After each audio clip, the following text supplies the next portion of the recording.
SK 브로드밴드와 넷플릭스 간의 망 사용료 소송에서 결국 SK 브로드밴드가 이겼습니다. 이 법원은 넷플릭스가 통신사에게 이용 대가를 내야 하고 당사자 간의 협상을 통해 비용을 결정해야 한다고 봤는데요. 넷플릭스 측이 사실상 불복 의사를 보임에 따라 항소할 가능성이 높아지고 있고 요금 인상에 나설 것이란 말도 나옵니다. 관련한 내용은 취재 기자와 함께 이야기 나눠보도록 하겠습니다. 이명재 기자 나와 있습니다. 일단 양측의 소송 결과부터 한번 정리해 볼까요? 네, 앞서 지난해 4월 이 넷플릭스가 SK 브로드밴드를 상대로 이 망 이용 대가를 낼 수 없다는 내용의 채무 부존재 확인 소송을 제기를 했고 양측이 1년 동안 치열하게 법적 공방을 벌였습니다. 재판부는 넷플릭스가 SK 브로드밴드와 협상할 의무가 없다는 청구 내용을 각하를 했고 또 통신사에 지불해야 할 망 이용 대가도 없다는 부분에 대해서는 기각을 했습니다. 즉 넷플릭스가 SK 브로드밴드의 이용 대가를 내야 한다고 보고 원고 패소 판결을 내린 겁니다. 따라서 넷플릭스처럼 이 트래픽을 크게 유발시키는 곳이 있다면은 해당 통신사는 그 콘텐츠 제공 기업에게 망 증설에 따른 추가 비용 또는 망 이용 대가를 내라고 요구를 할 수 있고요. 또 이용 대가 계약을 체결하고 또 지급하는 여부는 이 법원이 관여할 문제가 아니라 이 당사자 간의 협상을 기초로 해야 한다는 점도 명확해졌습니다. 예. 그리고 이미 넷플릭스가 해외에서는 망 사용료를 낸 사례가 있다는 것도 이번 소송에서 영향을 미쳤습니까? 네, 넷플릭스가 미국과 프랑스 같은 주요 국가에서 망 이용 대가를 지불했다는 점이 이 판결에 영향을 끼쳤고 결국 SK 브로드밴드가 승소를 했는데요. 이 넷플릭스는 지난 2014년 미국 통신사인 이 컴캐스트와 AT&T 그리고 버라이즌의 이 망 이용 대가를 내고 있었습니다. 그래서 해외에서의 콘텐츠 전송 과정을 보면 넷플릭스가 SK 브로드밴드와 연결해서 인터넷망을 사용하고 이제 콘텐츠를 전송하는 것과 구조적으로 동일하다고 법원은 해석을 했고요. 이런 점을 비춰봤을 때 국내 통신사의 망 이용 대가를 내야 한다고 판시를 했습니다. 그동안의 양측은 이 넷플릭스의 과거 이용 대가 지급 사례를 놓고 굉장히 치열하게 법적 다툼을 벌였는데요.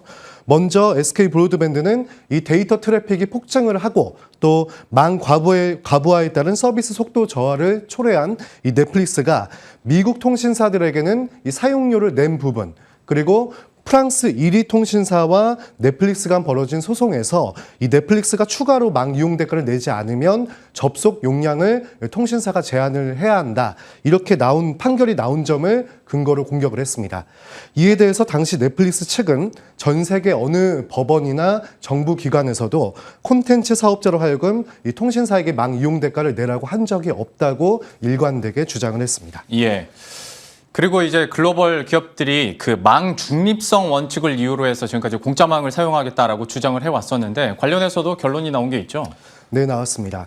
법원은 이 글로벌 콘텐츠 기업이 망 이용 대가를 낼 수 없는 이유로 내세웠던 이 망 중립성 원칙에 대해서는 이번 이 망 이용 대가와는 무관하다, 관련이 없다라고 선을 그었습니다. 이 망 중립성 원칙이란 통신사가 이 자사망에 흐르는 합법적인 트래픽을 차별하지 말라는 그런 차별하는 것을 금지하는 내용을 담고 있는데요. 앞서 넷플릭스 측은 인터넷 전송은 무상이 원칙인데 SK 브로드밴드가 부당하게 사업자들에게 비용을 요구를 하고 있고 이미 일반 소비자들에게 이용 요금을 받고 있는데 콘텐츠 기업에게도 다시 그 대가를 내라는 것은 부당하게 이중과금이라는 그런 논리를 폈습니다. 재판부는 넷플릭스가 이 SK 브로드밴드의 인터넷망에 대한 연결 그리고 연결 상태 유지라는 이 유상의 역무를 제공을 받고 있다. 그렇게 보면서 넷플릭스가 연결에 대한 대가를 지급할 의무를 부담하는 것이 타당하다. 이렇게 판시를 했고요. 따라서 망 중립성 원칙은 대가 협상과는 무관하고 CP, 그러니까 콘텐츠 제공 사업자의 콘텐츠를 합리적인 이유 없이 차별하거나 차단하지 말라는 뜻으로만 풀이를 했습니다. 이번 소송에서 넷플릭스가 패소를 함에 따라서 이 글로벌 기업의 망 무임승차는 더욱 이제 어려워졌고 또 정당한 대가를 지불하면서 양측이 협상을 통해 구체적인 비용을 산정하도록 이렇게 정확하게 정해졌습니다. 예. 그러면 이번 소송 이후에 또 통신업계 분위기나 반응들도 좀 궁금한데요. 어떻습니까? 네, 먼저 이제 통신업계는 이번 소송 결과를 굉장히 또 반기는 그런 분위기입니다. 예. 글로벌 기업들의 눈치를 많이 봤었죠. 아무래도 이제 비용들을 내라고 요구하기도 어려웠고 좀 쉬쉬하는 그런 분위기였는데 앞으로는 이번 소송 결과를 가지고 제대로 망 이용 대가를 내라고 요구를 하겠다는 그런 지금 입장을 보였고요.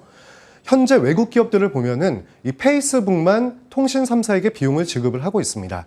그러니까 이제 국내에 캐시 서버를 두고 어떻게 보면 서버 운영 비용 명목으로 비용을 주고 있는 건데 일종의 망 이용 대가를 주고 있다고 지금 업계는 보고 있고요. 구글과 넷플릭스는 반면에 지불을 전혀 하지 않고 있습니다. 두 기업 모두 이 소송 결과에 따라서 향후 이 통신사들과 비용 협상에 나설 것으로 예상이 되고요. 넷플릭스가 SK 브로드밴드에 부담해야 할 망 이용 대가는 약 272억 원 정도로 추정이 되고 있습니다. 또 이 밖에 OTT, 이 디즈니 플러스를 국내에 이제 출시를 앞두고 있는 디즈니도 상황을 이제 예의주시를 하고 있는데요.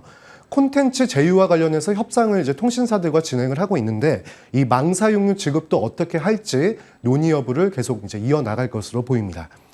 또 네이버와 카카오 같은 국내 기업들이 연간 수백억 원에 달하는 비용을 지급하고 있다는 점에서 이번 판결이 이 기울어진 운동장을 바로잡는 계기가 될 것이라고 업계는 입을 모읍니다. 예.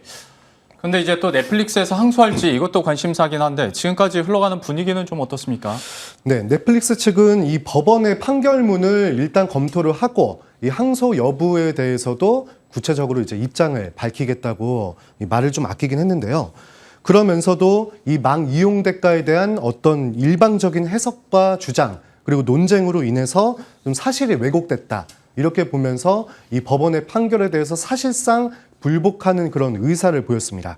이 넷플릭스는 통신사의 역할은 이 원활한 인터넷 접속 제공이고 CP에게는 그러니까 콘텐츠 제공 기업은 양질의 콘텐츠를 제작하는 그런 소임이 있는데 통신사는 이 콘텐츠를 원활히 전송할 의무가 있다는 이 기존 입장을 고수를 하면서 또 소비자 외에 콘텐츠 기업에게 대가를 요구하는 것은 통신사의 역할과 책임을 외면하는 것이고 이를 두고 글로벌 기업이 망무임승차를 한다는 이 프레임을 씌워서 사실을 왜곡하며 또 어떻게 보면 이중 청구다 이렇게 지금 부당함을 계속 강조를 하고 있고요. 예. 이와 함께 넷플릭스가 해외에서 망 이용 대가를 지급하고 있다는 이 SK 브로드밴드의 주장은 전혀 사실이 아니고 오히려 우리는 SK 브로드밴드로부터 어떠한 인터넷 접속 서비스도 제공받지 못했다. 그래서 불합리하다. 그렇게 불만들을 지금 토로를 하고 있다는 점에서 항소에 나설 가능성이 매우 높아지고 있습니다. 예. 그리고 뭐 이번 소송 결과뿐만 아니라 다른 요인들도 물론 있겠습니다만은 이번에 그래서 넷플릭스가 요금을 인상할 수도 있다라는 얘기들이 나와요. 이거는 좀 어떻게 전망이 됩니까? 네, 이제 넷플릭스가 이번 판결에 따라서 국내 통신사들에게 망 이용 대가를 내게 된다면 이제 비용 부담이 증가한다는 이유로 이제 요금이죠. 월 구독료를 인상할 그런 가능성이 좀 대두가 되고 있습니다. 넷플릭스는 지난해 미국과 캐나다 이 북미 지역을 시작으로 올해 들어서는 지난 3월이었죠. 일본에 요금을 각각 월 1,000원에서 2,000원 정도 이 구독료를 올린 바 있고요. 그동안에는 한국은 이제 인상에서는 제외가 됐었습니다. 이 국내의 경우에는 지난 2016년 이후에 요금 가격이 동의를 했고요. 또 이제 넷플릭스가 사실상 지금 이제 유료 OTT 시장을 장악한 상황이고 또 K 콘텐츠라고 해서 각종 오리지널 콘텐츠인 영화와 드라마 투자를 천문학적인 그런 숫자로 투자 금액을 밝히고 늘리고 있는 상황이기 때문에 갈수록 비용 부담이 늘어날 수밖에 없습니다. 그래서 요금 인상 얘기가 계속 나오고 있는 것이고요. 여기에다가 강력한 경쟁자라고 할 수 있는 디즈니 플러스가 이제 하반기 출시되면 기존의 넷플릭스를 봤던 가입자들이 대거 이탈할 우려가 또 심화가 되기 때문에 손실 보전을 이유로 또 구독료 인상에 나설 것이라고 지금 업계는 보고 있습니다. 이에 대해서 넷플릭스 측은 요금제와 관련된 결정은 국가별로 진행되는 것이며 한국은 전혀 결정된 게 없다 이렇게 말을 아꼈습니다. 예. 지금까지 이명재 기자와 함께했습니다. 잘 들었습니다.